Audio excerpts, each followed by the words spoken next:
මැනිකේ මගේ හිතේ කියනකොටම ඇය ඔබේ හිතට එනවා. යොහානි ද සිල්වා. අද අපේ කතා නායිකාව.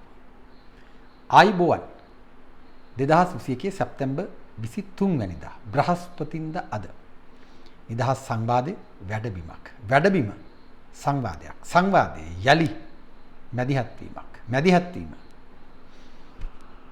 දැරීමක්. යොහානි ද සිල්වා ඉන්දු ශ්‍රී ලංකා සංස්කෘතික තානාපතිවරියද දැන් සංවාදයේ අපට එහෙම පටන් ගන්නත් පුළුවන්.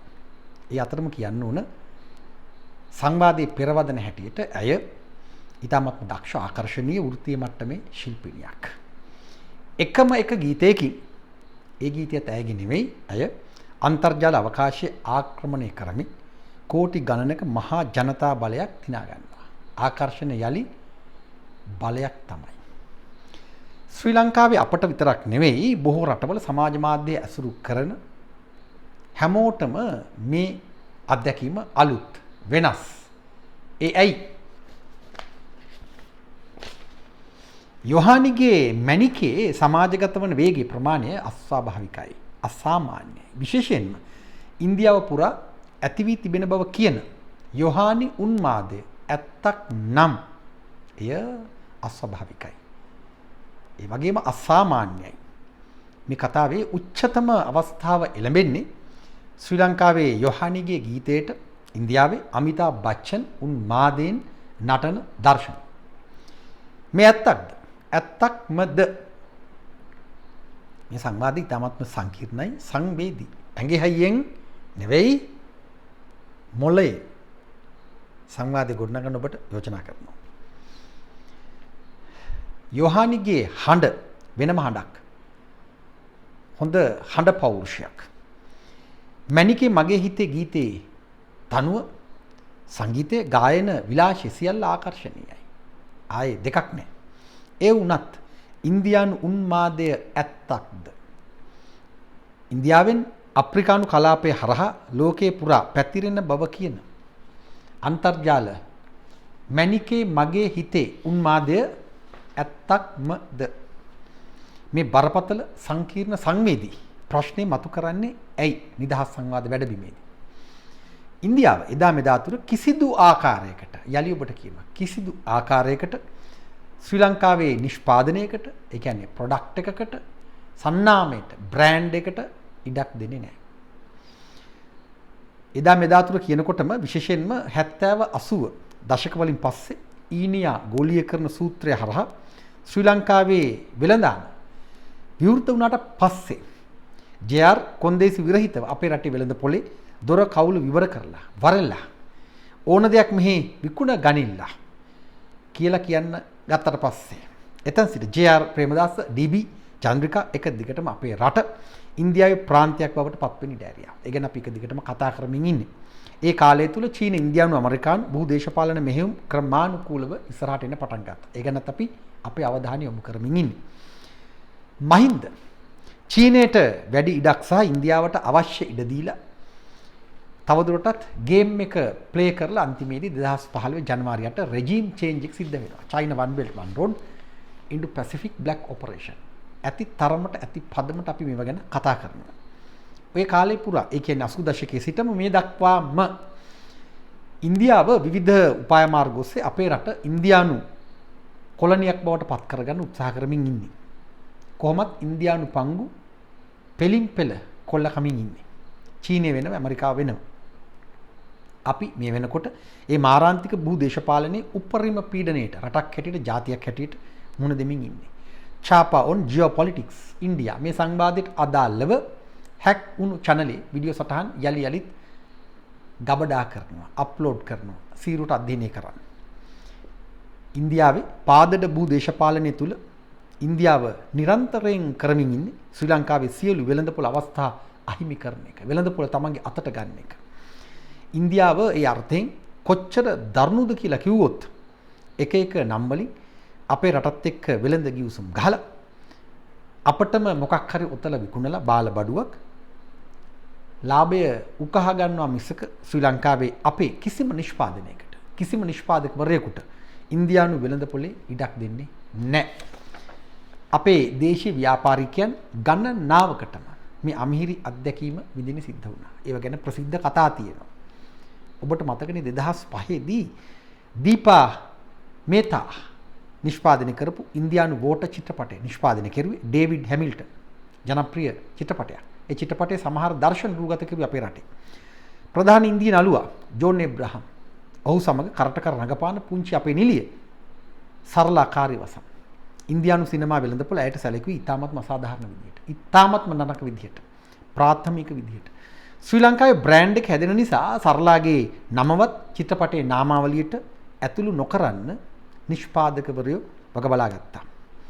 චිත්‍රපටයට අදාළව තිබුණු විශේෂ උත්සව විශේෂ අවස්ථා සඳහාත් ඇයට අවස්ථාවක් ලැබුණේ නැහැ. ඇයව නොසලකා හැරියා. ඇයව හංගලා තිබ්බා. ඉන්දියාව ශ්‍රී ලංකාවේ බ්‍රෑන්ඩ් එක හැදෙන්න කිසිම විදිහකට ඉඩක් දෙන්නේ නැහැ. එය හොඳ උදාහරණයක්. තවත් උදාහරණ ඕනෑ තරම්. ඔය අතර ඉන්දියානු සිනමාකාරයෝ වරින් වර අපේ රටේ ශ්‍රී ලංකාවේ රූගත කිරීම සඳහා එනවා.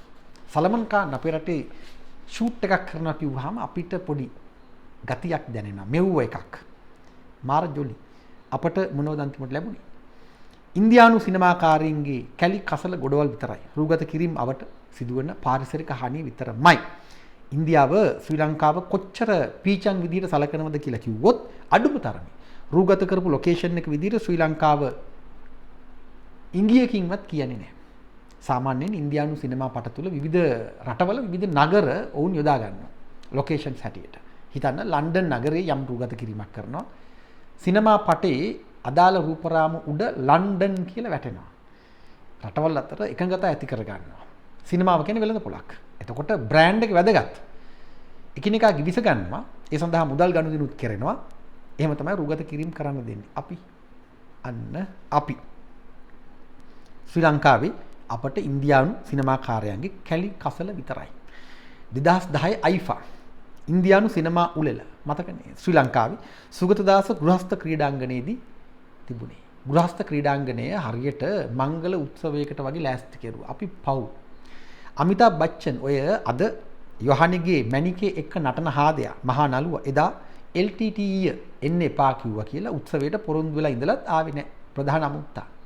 ඔන්න ඉන්දියාව ප්‍රතික්ෂේප කරපු අමිතාබ් බච්චන් දැන් යොහානිගේ ගීතයකට උන්මාදයෙන් නටනවා කිව්වහම ඔහුගේ මිනිබිරිය නිසා වුණත් අපට පුදුම හිතෙනවා. ඔය අයිෆා පාමුල ශ්‍රී ලංකාවේ සිනමා ශිල්පීන් රවීන්ද්‍ර රන්දිනියලා මාලනී ෆොන්සේකලා බලු වුණා. ඉන්දිය සිනමාකාරයෝ ශ්‍රී ලංකාවේ සිනමාකාරයන්ට සැලකුවේ සත්තුන්ට වගේ.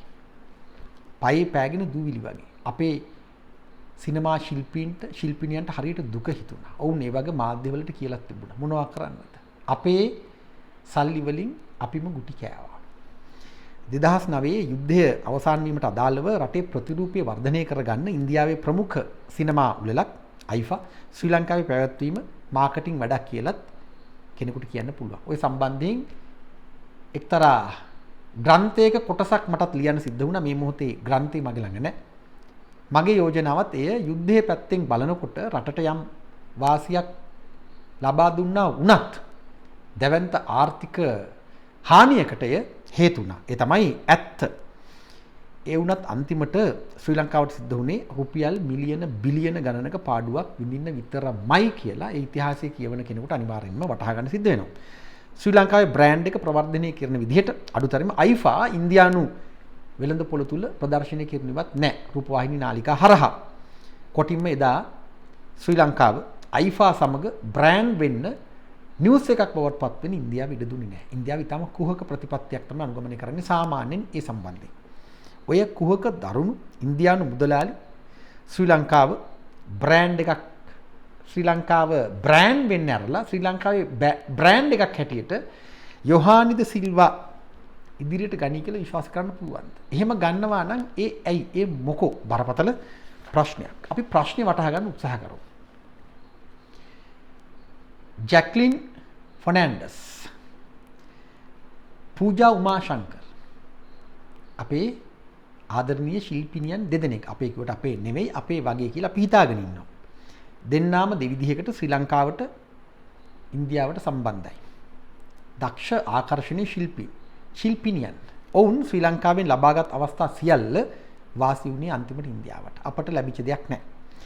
අපේ මුදල් ඉන්දියාවට ඇදිලා ගියා.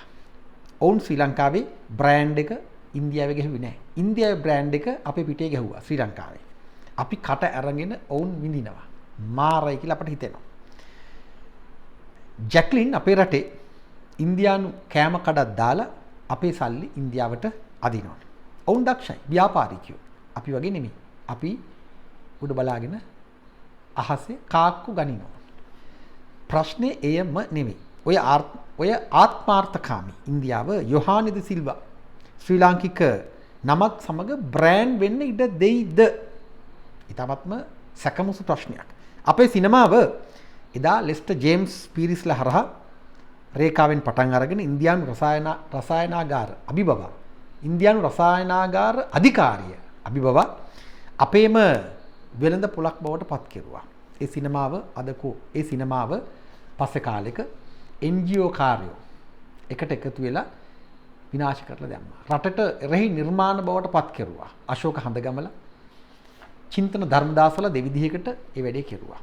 දර්ශන එක දිගටම බලාගෙන ඉන්නකොට අපට ඉතිහාසය තුල පේනවා ඔවුන් හිතා මතාම තවත් අය එකට එකතු වෙලා සිනමාව විනාශ කළ ආකාරය. ඒ දර්ශන පෙළ අපට අමතක කරන්න අමාරුයි. දැන් ඒ ශ්‍රී ලාංකේය සිනමා පුනරුදය ඉවරයි. ඒ පසුව ක්‍රමානුකූලව ගොඩනැගුණු ටෙලිනාට්‍ය කලාව, ටෙලිනාට්‍ය වෙළඳපොළ දැන් ඉවරයි. දිය වෙලා ගියා. ඉන්දියාව ටෙලිනාට්‍ය ආක්‍රමණය කෙරුවා. කසික් කබල් ඉන්දියානු ටෙලිනාට්‍ය. මේ සියල්ල බිඳ වැටීමේ දේශපාලන සන්දර්භයේ අප වටහා ගත යුතුයි. චයින වන් බෙල්ට් වන් රෝඩ් ඉන්ඩෝ පැසිෆික් කළු මෙහෙයුම අනිවාර්යෙන්ම මේ පිටුපස තියෙනවා. සිනමාව, ටෙලිනාට්‍ය සහ තවත් නිර්මාණ මාධ්‍ය දේශපාලන වෙළඳ මෙහෙයුම් උපකරණ බවට පත් වෙන විදිය වටහා ගන්න හොඳම උදාහරණය තමයි දකුණු කොරියානු ටෙලිනාට්‍ය ව්‍යාපෘතිය.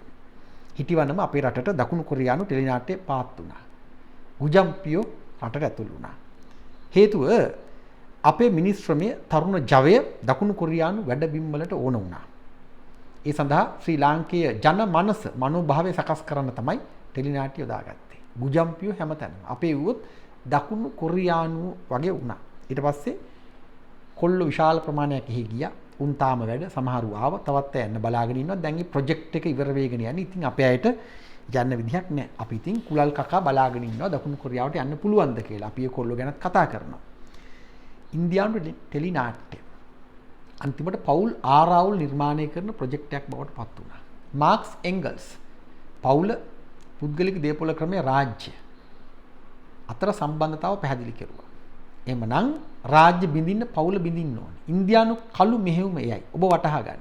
ජනප්‍රිය ප්‍රසිද්ධ ජනමාධ්‍යවල එක දිගටම තිරගත වන එහෙම නැත්නම් විකාශය කරන තිරගත වන නෙමෙයි විකාශය කරන ටෙලිනාට්‍ය තුල පවුල අවුල් කරන විදිය, පවුල මඤ්ඤම් කරන විදිය ඔබට දැක බලා ගන්න පුළුවන්.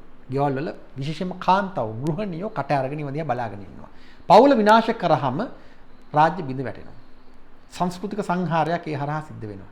කාටද මේ අවනඩු කියන්නේ? ප්‍රසිද්ධ ජනප්‍රිය ජනමාධ්‍ය වලට එක්ක මුදල් ගලාගෙන එනවා. එක්ක වෙන විදිහකට ඩීල් එකක් දාලා මුදල් ගන්නවා. මොකක් වෙනවද මන්දා? ප්‍රසිද්ධ ජනප්‍රිය ජනමාධ්‍ය තුල ඉන්දියානු කසි කබල් ටෙලිනාට්‍ය පවුල් විනාශ කරමින් එක දිගටම දිගහැදෙනවා.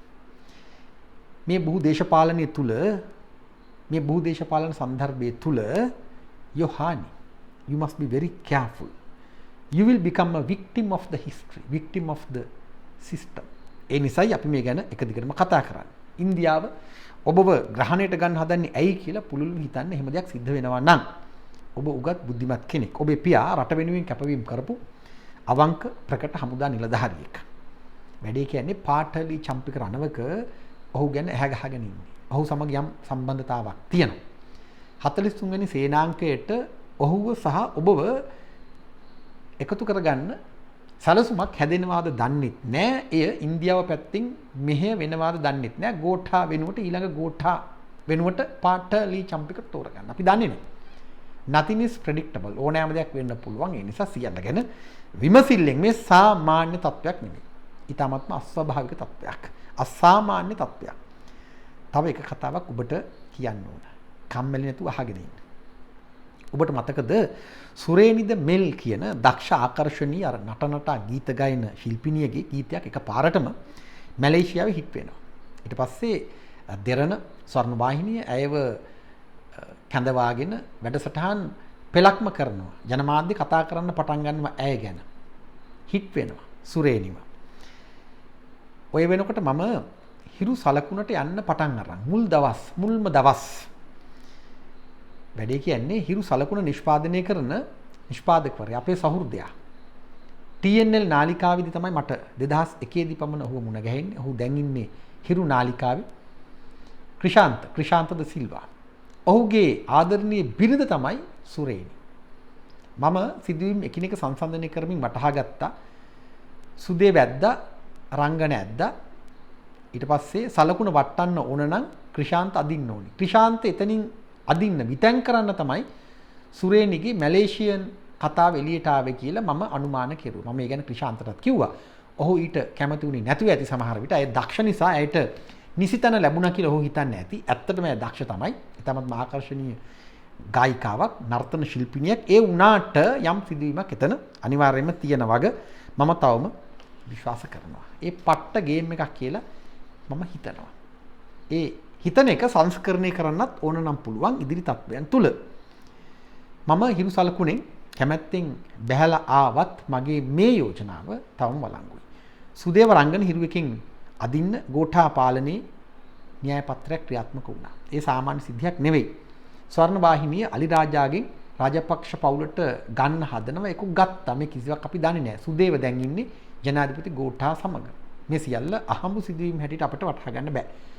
රේනෝ සිල්වා මේ කිසිවක් ඒ මට්ටමින් වටහා නොගන්න වගේ ඇගේ හයියෙන් සියල්ල වටහා ගන්න උත්සාහ කරන වගේ මම අනුමාන කරනවා. එහෙම නැත්නම් මේ සම්බන්ධයෙන් මම ඔහුට විවෘතව කතා කරුවා. එතකොට WhatsApp පණිවිඩ වලින් යම් විග්‍රහ කිරීම කෙරුවා. එතකොටවත් ඔහු මේ සියල්ල ගැන උනන්දුවක් නොදක්වපු නිසා මම අනුමාන කරනවා ඔහුට මේ ගැන අදහසක් නැහැ කියලා. යෝජනාව ඊටම සරලයි. චීන, ඉන්දියානු, ඇමරිකානු භූ දේශපාලනය තුල රේනෝගේ හිරු නාලිකාවට, දිලිත්ගේ දෙරණ නාලිකාවට හෝ දේශීය තවත් ව්‍යාපාරිකයන්ට අයිති ජනමාධ්‍ය ආයතන වලට පවතින ඉඩ දෙන්නේ නැහැ. ඒවා සියල්ලම ඉදිරි තත්ත්වයන් තුල රට වෙනස් නොවුනොත්, අපි මැදිහත් නොවුනොත් අනිවාර්යයෙන්ම චීන, ඉන්දියානු, ඇමරිකානු තරවකරුවෝ කොල්ල කනවා. දේශීය ව්‍යාපාර කියලා අපි හිතාගෙන ඉන්නේ ඒකල ව්‍යාපාර. සමාගම් වුණත් තනි පුද්ගලෙක් වටේ තමයි දුවන්නේ. දෙරණ, දිලිත්, හිරු, රේනෝ ඕනෑම මොහොතක අදාළ පුද්ගලයන් නික්ම ගියොත් ආයතන කඩා වැටෙනවා. හරියට ධම්මික පෙරේරාගේ ව්‍යාපාර ජාලය වගේ. අපේ රටේ තවම ධනවාදයට අදාළ මහා ව්‍යාපාර ජාල හැදිලා නැහැ. තියෙන එක දෙකත් අපේ නෙවෙයි. ජෝන් කීල්ස්, කැපිටල් මහරජා ප්‍රධාන සමාගම් දෙක එහෙම ගත්තොත් හරියට බූවල්ලෝ වගේ. හැබැයි ඔවුන් රට වෙනුවෙන් නෙවෙයි වැඩ කරන්නේ. ඒ නිසා ඒ වෙනම සංවාදයක්. කොහොම නමුත් රේනෝලා දිලිත්ලා ෆන් එකේ ඉන්න නිසා මේ ගැන උන්ට මේ මොහොතේ කිසිදු හැඟීමක් නොවන වගේ දන්නවා. මගේ යෝජනාව සුරේනිව ප්‍රොජෙක්ට් එකක් විදිහට යොදාගෙන ක්‍රිෂාන්තව හිරුවකින් ඇදලා සලකුණ වටන්න උන් උත්සාහ කෙරුවා. මගේ චමුදිතගේ පැමිණීම සහ තවත් හේතුමතය කරගන්න බැරි වුණා. සහ අපි අතර හොඳ සුහද විවෘත සංවාදයක් තිබුණා. ඒ අනුව මේ මොහොත මගේ හැටලා ගියා. සුරේනිගේ මැලේසියන් කතාවත් එහෙමම හැමෝටම අමතක වෙලා ගියා. මේ සියල්ල ඔබට පැහැදිලි කරන්නේ යෝහානිද සිල්වාගේ කතාව වටහා ගන්න. ඇයගේ කතාව සහ ඉන්දියානු හැසිරීම අපි පරිස්සමට ගලප්ප ගන්න ඕන.